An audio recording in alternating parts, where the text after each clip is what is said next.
Hello students, एक बार फिर से स्वागत है आपका मेरे यूट्यूब चैनल पे। आज हम लेके आए हैं रिलेटिव प्रोनाउंस का पार्ट 3।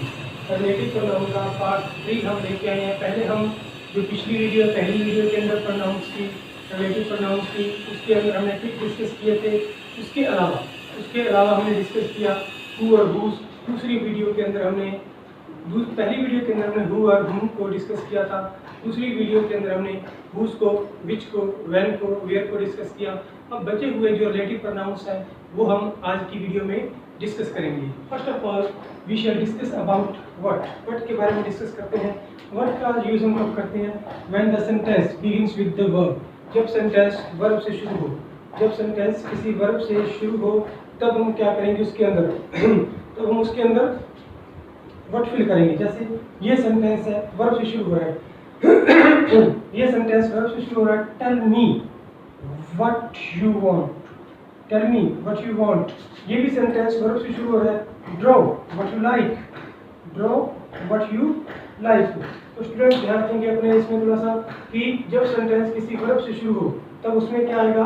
व्हाट आएगा। नेक्स्ट हम क्या करेंगे? अगला हम देखोगे when the verb and object is given.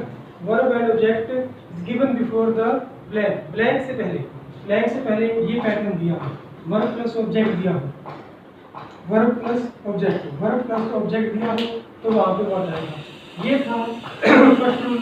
और ये है सेकंड रूल। जब क्या है ब्लैंक से पहले वर्ब प्लस ऑब्जेक्ट दिया हो तब हम क्या करेंगे उसके अंदर व्हाट फिल करेंगे। ये भी सेम टू सेम है आगे। Mostly blank in the beginning and full stop at the end. जब शुरू में ब्लैंक हो और एंड में फुल स्टॉप हो, शुरू में ब्लैंक हो और एंड में फुल स्टॉप हो तब भी हम व्हाट का यूज करेंगे। देखिए स्टूडेंट्स, नेक्स्ट रूल जो हमारा ये यहाँ पे ब्लैंक है, और एंड में फुल स्टॉप है तो व्हाट शैल वी फिल? व्हाट फिल करेंगे। उसके बाद में ये देखोगे स्टूडेंट्स, वर्ब से पहले वर्ब यहाँ ब्लैंक से पहले वर्ब आ जाए तो वहाँ पे भी क्या आएगा? व्हाट आएगा। आई डोंट बिलीव व्हाट यू से। ब्लैंक से पहले वर्ब आ जाए तो उसके लिए वाई का यूज भी हो सकता है, उसके लिए हाउ का यूज भी हो सकता है, उसके लिए व्हाट का यूज भी हो सकता है। You have to make the sense what the sentence is going to say. Sentence क्या कहने जा रहा है आपको उसकी सेंस बनानी होगी। तो ये हमारा वर्ड है। रिपीट कर रहा हूँ। सबसे पहले क्या है? Sentence begin with. When the sentence begin with the verb. जब कोई सेंटेंस वर्ब से शुरू हो second verb was verb and object दिया हो, ठीक है। उसके बाद में वर्ब आ जाए ब्लैंक से पहले verb is given before blank. अगर ब्लैंक से पहले वर्ब आ जाए बिफोर ब्लैंक से पहले वर्ब आ जाए तब हम क्या करेंगे? What, why, how. इन तीनों में से देखेंगे कौन सा यूज जो है सेट बैठ रहा है। आप सेंस बना के देखोगे। यहाँ पे सेंस क्या बनेगी? I don't believe what you say. Next हम क्या करेंगे स्टूडेंट्स? वाई। और वाई का यूज कब होता है? Why it refers to the reason. ये किसको रेफर करता है? रीजन को। जब ब्लैंक से पहले कोई ना कोई रीजन दिया हो या आगे पीछे आप सेंस बना के देखोगे तो वाई आएगा। There will be any subject after the blank के बाद में कोई ना कोई सब्जेक्ट होगा। आई डोंट नो, देखो नो वर्ब है। आई डोंट नो ये वर्ब है। She refuse to join us. मुझे नहीं पता कि उसने क्यों, रीजन ये मतलब रेफर कर रहा है, मुझे नहीं पता कि उसने क्यों रिफ्यूज कर दिया।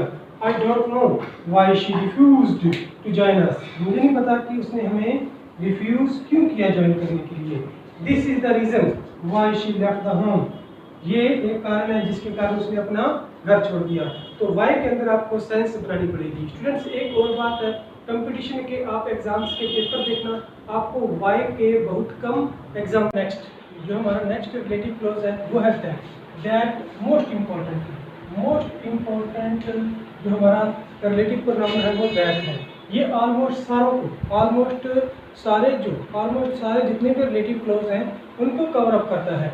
Covers up almost all the relative pronouns. लगभग सभी को, सारों को मतलब कि लगभग, मैंने कहा सभी को नहीं, लगभग सभी प्रोनाउंस को, रिलेटिव प्रोनाउंस को ये कवर अप करता है। जैसे स्पेशली ज़्यादातर यूज़ होता है whom की जगह पे, who की जगह पे और विच की जगह पे। इन 3 जगहों के लिए बहुत ज़्यादा यूज़ होता है, हु की जगह पे, हुम की जगह पे और विच की जगह पे। क्योंकि मतलब क्या करते हैं, यही जो ऐसे 3 हैं जो इसके साथ दैट के साथ अपना कम्बिनेशन बिठाते हैं, दैट के साथ अपना कम्बिनेशन बिठाते हैं। फर्स्ट ऑफ ऑल देखो वो रूल जो हु और हुज के किए, ये हु, हुम और विच के किए वो तो अलग से हैं, रिलेटिव क्लॉज के जो रूल हैं वो अलग से हैं। तो सबसे पहले आपको कम्बिनेशन मिलेगी, combination of human and animal और बर्ड। ह्यूमन और बर्ड की, ह्यूमन और बर्ड की और एनिमल की आपको कम्बिनेशन मिल जाएगी। और एंड से दोनों जुड़े होंगे, एंड से दोनों जुड़े होंगे, ह्यूमन और ह्यूमन भी होगा, एक ह्यूमन होगा, एंड लगाकर दूसरा कोई भी नॉन लिविंग हो सकता है, या प्रीपोजिशन लगा के कोई भी नॉन लिविंग हो सकता है, कम्बिनेशन में आएगा। तो इस कंडीशन में हम क्या करेंगे, दोनों अलग अलग नाउन होने पर, दोनों अलग अलग ह्यूमन और नॉन लिविंग नाउन होने पर हम दैट लगाएंगे। जैसे the man and his dog, the man and his dog, ये देखो अलग अलग आ गए। तो यहाँ पे हम क्या फील करेंगे स्टूडेंट, दैट में कंडीशन हो रही है किसकी, डॉग है, एनिमल है, यहाँ पे सब्जेक्ट है, विच की कंडीशन है, बट यहाँ विच नहीं आएगा, विच नहीं आएगा क्योंकि दोनों अलग अलग नाउन्स जो हैं यूज़ हो रही हैं, एक ह्यूमन है और एक अपने एनिमल है, तो हम दैट लगाएंगे। उसके बाद में नेक्स्ट रूल है किसका, in the case of superlative degree. Superlative degree students अगर ब्लैंक अपने सेंटेंस के अंदर है, सेंटेंस के अंदर सुपरलेटिव डिग्री आ रही है, तो उस सेंटेंस के अंदर चाहे किसी मर्जी का रूल अप्लाई हो रहा है, चाहे वो प्लेस का है, टाइम का है, या फिर हु का है, हुम का है, किसी का भी रूल अप्लाई हो रहा है, वहाँ पे आपको दैट फिल करना है। ये देखो स्टूडेंट्स, बेस्ट सुपरलेटिव डिग्री है। इसके बाद में ग्रेटेस्ट, ये भी सुपरलेटिव डिग्री है। दोनों रूल जो है सुपरलेटिव डिग्री के हैं, तो आपने क्या करना है, वहाँ पे दैट फिल करना है। सुपरलेटिव डिग्री वाले सेंटेंसेस के अंदर आपने दैट फिल करना है। नेक्स्ट स्टूडेंट इसका है कुछ डिटर्मिनर्स हैं, डिटर्मिनर्स आ जाए ब्लैंक से पहले, ब्लैंक से पहले डिटर्मिनर्स आ जाएं, तब भी आप क्या करोगे, ब्लैंक से पहले डिटर्मिनर्स आ जाएं तो आप क्या करोगे, दैट भरोगे। डिटर्मिनर्स बहुत से स्टूडेंट्स, बट जो एग्जाम में ज़्यादा आते हैं वो देखो कौन से, all, same, little, few, only. ये कुछ ऐसे डिटर्मिनर्स हैं जो ज़्यादातर क्या आते हैं, अपने एग्जाम के अंदर पूछे जाते हैं। Determiners all, same, little, few, only, कुछ ऐसे डिटर्मिनर्स हैं जब वो ब्लैंक से पहले आ जाएं तो वो दूसरे रूल को लेफ्ट करके अपने दैट के रूल को फॉलो करते हैं।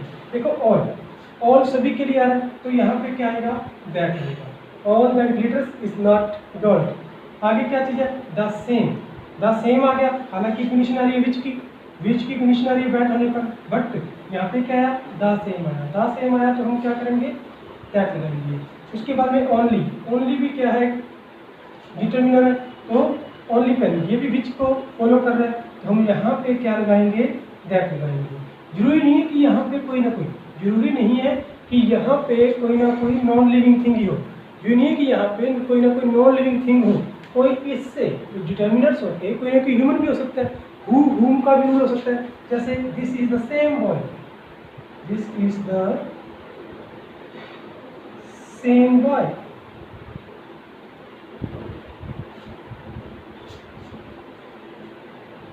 that I, the same boy that I saw on the road। तो यहाँ पे क्या है, बॉय आ रहा, तो यहाँ पे हमने हु नहीं फिल करना, हु यहाँ पे रॉन्ग हो जाएगा, हु नहीं फिल करना, हु यहाँ पे रॉन्ग हो जाएगा, हम यहाँ पे फिल करेंगे दैट फिल होगा स्टूडेंट्स यहाँ पे। और last one is interrogative pronoun. Last one कौन सा है, इंटेरोगेटिव प्रोनाउन वाला है। इंटेरोगेटिव प्रोनाउन जब आ जाए, इंटेरोगेटिव प्रोनाउन आ जाए तो student who interrogative pronoun, who क्या है, इंटेरोगेटिव प्रोनाउन है, एंड में क्वेश्चन मार्क है, तो यहाँ पे हम क्या करेंगे, दैट फिल करेंगे। जब इंटेरोगेटिव प्रोनाउन दिया हो उसके बाद में ब्लैंक हो तो हम क्या करेंगे, दैट फिल करेंगे। इसी तरह से नेक्स्ट में है what is it that last forever. तो इसमें स्टूडेंट्स आपने ध्यान रखना है, इंटेरोगेटिव प्रोनाउन होने के कारण ये दो एग्जांपल्स थे इंटेरोगेटिव प्रोनाउंस के, इसलिए यहाँ पे क्या आया, दैट आया। ये एग्जांपल्स थे सुपरलेटिव डिग्री के, इसलिए यहाँ पे दैट आया। ये जो 3 एग्जांपल्स थे ये थे डिटर्मिनर्स के, डिटर्मिनर्स के लिए दैट आता है। और ये एक कॉम्बिनेशन वाला सेंटेंस है, उसके अंदर भी क्या आया, दैट आया। दैट ऑलमोस्ट सभी रूल्स को कवर करता है। ये ऑलमोस्ट एग्जाम में आने वाले जो रूल्स हैं हमारे कवर अप हो चुके हैं और सारे के सारे रिलेटिव प्रोनाउंस हैं वो भी हमारे कवर अप हो चुके हैं। अगली वीडियो के अंदर हम इनसे रिलेटेड कुछ हम कॉमन एरर के एग्जाम्पल लेकर आएंगे।